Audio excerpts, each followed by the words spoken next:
नमस्कार दोस्तों, आज इस वीडियो में हम बात करने वाले हैं विजय माल्या के बारे में। जैसा कि आप सभी को पता है कि विजय माल्या 9000 करोड़ का घपला करने वाला एक व्यक्ति है जो कि भारत के बैंकों से 9000 करोड़ रुपया लेकर लंदन भाग चुका है। और राहुल गांधी ने नरेंद्र मोदी और नरेंद्र मोदी की सरकार के ऊपर इस प्रकार के आरोप लगाए हैं कि इतना सारा पैसे का गबन करने वाले व्यक्ति को नरेंद्र मोदी की सरकार ने विदेश भगा दिया है। आज विजय माल्या विदेश में आराम से जी रहा है, आराम से रह रहा है और भारत के बैंक इतने बड़े नुकसान को झेल रहे हैं। इस प्रकार के कुछ आरोप राहुल गांधी ने लगाए हैं। हम एक वीडियो आपको ऐसी दिखाते हैं जिसमें उन्होंने अपनी स्पीच में ये कहा है और उसके बाद हम आपको बताएंगे कि नरेंद्र मोदी की सरकार ने राहुल गांधी को जवाब देते हुए विजय माल्या पर क्या शिकंजा कसना शुरू किया है, किस प्रकार से विजय माल्या के ऊपर एक्शंस हो रहे हैं और साथ ही साथ हम आपको कुछ और डेटा आपको ऐसा देंगे जिससे आपको पता चलेगा कि जितने लोग इस प्रकार का फ्रॉड कर रहे हैं उसके ऊपर किस प्रकार से नरेंद्र मोदी की सरकार ने शिकंजा कसना शुरू किया है और जो एनपीए है उसका कितना बड़ा हिस्सा वापस आ चुका है और कितना बड़ा हिस्सा कब तक वापस आ जाएगा। तो ये सारी डिटेल्स हम आपको इस वीडियो में देने वाले हैं। सबसे पहले सुनते हैं राहुल गांधी की एक स्पीच को जिसमें वो विजय माल्या के ऊपर नरेंद्र मोदी को ग्रिल करने की कोशिश कर रहे हैं। मोदी जी रोजगार की बात करते हैं। आप मुझे बताओ, माल्या जी का उन्होंने कर्जा माफ किया। विजय माल्या नाम सुना है? विजय माल्या का सुना है ना? जानते कौन है? लंदन में बैठा है, हिंदुस्तान के बैंक का चोरी का पैसा चोरी किया है। नरेंद्र मोदी जी ने माल्या जी के 1200 करोड़ रुपए माफ किए। आप मुझे बताओ, विजय माल्या ने हिंदुस्तान में कितने लोगों को रोजगार दिलवाया? किसी एक व्यक्ति को विजय माल्या ने रोजगार दिलवाया? नहीं भैया, उसको 1200 करोड़ रुपए दे। तो ये थे राहुल गांधी। राहुल गांधी के अनुसार विजय माल्या का 1200 करोड़ का लोन नरेंद्र मोदी ने माफ़ कर दिया है। राहुल गांधी के अनुसार नरेंद्र मोदी विजय माल्या को हेल्प कर रहे हैं। तो अब हम बात करते हैं कि विजय माल्या के ऊपर एक्चुअली किस प्रकार के एक्शंस लिए जा रहे हैं। जैसे ही फ्रॉड का पता चला, विजय माल्या भारत को छोड़कर लंदन भाग गया। लंदन में जाने के बाद नरेंद्र मोदी की सरकार ने यूके की सरकार यानी कि यूनाइटेड किंगडम की सरकार से बात करनी परस्पर चालू करी और उसके बाद विजय माल्या के खिलाफ यूके के केस लड़ा गया। उस केस में विजय माल्या की हार हुई, भारतीय बैंकों की जीत हुई, भारतीय सरकार की जीत हुई और उस केस के बाद एक फैसला आया जिसमें ये कहा गया कि जितनी भी यूके में प्रॉपर्टी है विजय माल्या की उसको भारत के बैंक बेच सकते हैं और जो भी कर्जा विजय माल्या ने ले रखा है उसको वसूल कर सकते हैं। तो ये एक जजमेंट पास हुई यूके के कोर्ट में। उसके बाद अभी 2 दिन पहले एसबीआई ने विजय माल्या की भारत की प्रॉपर्टी को नीलाम कर दिया जिससे करीबन 1000 करोड़ का पैसा रिकवर हुआ। यानी कि 9000 करोड़ में से करीबन 1000 करोड़, अगर प्रिसाइजली बताएं तो 963 करोड़ रुपया रिकवर कर लिया गया। 1000 करोड़ के करीब ये पैसा रिकवर हुआ है। यानी कि अब बचे हैं टोटल 8000 करोड़ रुपए जो कि एसबीआई को या फिर अन्य बैंकों को रिकवर करने हैं। विजय माल्या ने एसबीआई से 6000 करोड़ का लोन लिया था और उसके अलावा 3000 करोड़ का जो लोन था वो अन्य बैंकों से था।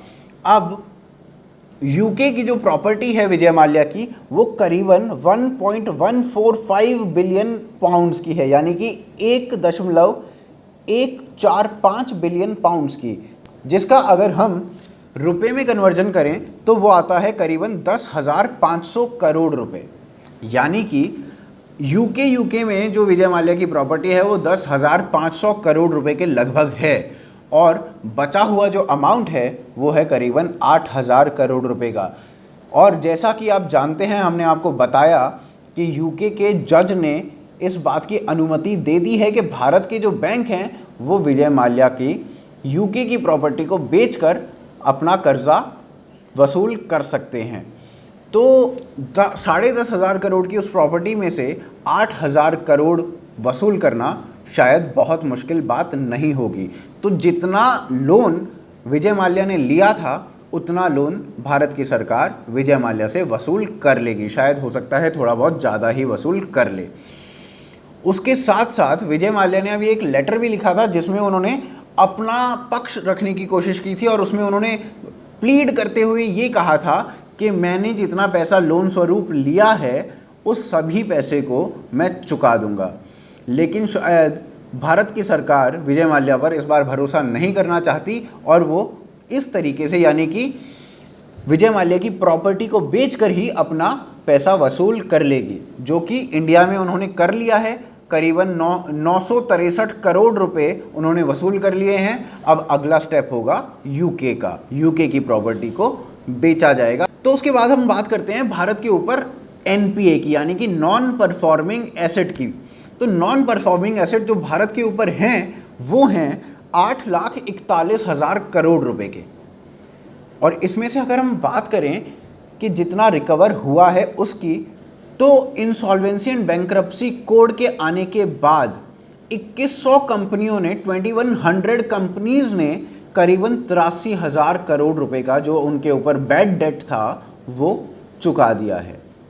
इंसॉल्वेंसी एंड बैंक्रप्सी कोड जैसे ही आया वैसे ही कुछ हफ्तों के अंदर ही 2100 कंपनियों ने अपने आप से 83,000 करोड़ रुपए का जो लोन था उसको चुका दिया गया है। माल्या के 963 करोड़ रुपए रिकवर कर लिए गए हैं। पंजाब नेशनल बैंक ने करीबन 8,450 करोड़ रुपए का बैड डेट रिकवर कर लिया है। वहीं साथ साथ टाटा स्टील ने भूषण स्टील को खरीदा था। भूषण स्टील के ऊपर करीबन 40,000 करोड़ रुपए का डेट था और टाटा स्टील ने भूषण स्टील को खरीदा है जिसमें उसने 35,000 करोड़ रुपए बैंक को दिए हैं। 35,000 करोड़ रुपए देकर टाटा स्टील ने भूषण स्टील को खरीदा है जिससे बैंक ने अपना एनपीए रिकवर कर लिया है। तो इसका अगर हम टोटल करें तो करीबन 1.25 लाख करोड़ से ज़्यादा का अमाउंट ये पूरा बन जाता है। 1.25 लाख करोड़ 8 लाख करोड़ में से रिकवर हो चुके हैं कुछ ही महीनों के अंदर अंदर। और अगर हम सरकार की माने तो करीबन 1 साल के अंदर 4 लाख करोड़ रिकवर हो जाएगा, यानी कि एनपीए का 50% रिकवर हो जाएगा केवल 1 साल के अंदर। जितना बैड डेट अब तक 70 सालों में भारत के ऊपर हुआ है उसका 50% केवल 1 साल के अंदर रिकवर कर लिया जाएगा, जो कि एक बहुत बड़ी उपलब्धि होगी, जिसका 1.25 लाख करोड़ से ज़्यादा का अमाउंट ऑलरेडी रिकवर हो चुका है। बाकी का अमाउंट जल्दी ही रिकवर हो जाएगा, ये सरकार आश्वासित करती है। उधर से अगर हम मेहुल चौकसी और नीरव मोदी की बात करें तो नीरव मोदी जिसके पास 6 पासपोर्ट थे, नीरव मोदी एक कंट्री से दूसरी कंट्री, कभी बेल्जियम तो कभी यूके, कभी यूनाइटेड स्टेट्स तो कभी दूसरी कंट्रीज़ में ऐसे घूम रहा था। तो उस नीरव मोदी के अगेंस्ट रेड कॉरिडोर नोटिस जारी कर दिया गया है। रेड कॉरिडोर नोटिस का मतलब है कि अब नीरव मोदी किसी दूसरे देश में नहीं जा पाएगा। वो जहाँ पर है वो वहीं पर टिक जाएगा और उसके बाद उस देश की सरकार से भारत की सरकार बात करेगी, इंटरपोल बात करेगा और उसके बाद नीरव मोदी को भी विजय माल्या की ही तरह वापस लेकर आया जाएगा। तो ये सब कुछ हो रहा है एनपीएस को रिकवर करने के लिए। ये सारा डेटा है एनपीएस का। जो डेटा हमने दिया है वो डेटा दिया है मई से जुलाई तक का, यानी कि मई में अगर हम बात करें तो 2100 कंपनीज ने 83,000 करोड़ रुपए बैंक को वापस दिए थे। भूषण स्टील का जो एग्रीमेंट हुआ था टाटा स्टील के साथ वो भी मई के बाद ही हुआ था। माल्या का जो 963 करोड़ का रिकवरी हुआ है वो कल ही हुआ है और पीएनबी ने भी परसों ही 8,450 करोड़ रुपए का जो पैसा है, जो बैड लोन है, वो रिकवर किया है। तो ये बहुत तेज गति से भारत की सरकार एनपीएस पर काम कर रही है, एनपीएस को रिकवर किया जा रहा है। तो इस तरीके की काफ़ी ज़्यादा न्यूज़ आ रही हैं। पीएनबी ने भी कुछ इस प्रकार के खुलासे किए हैं कि जल्दी ही इतना बड़ा अमाउंट वो रिकवर कर लेंगे।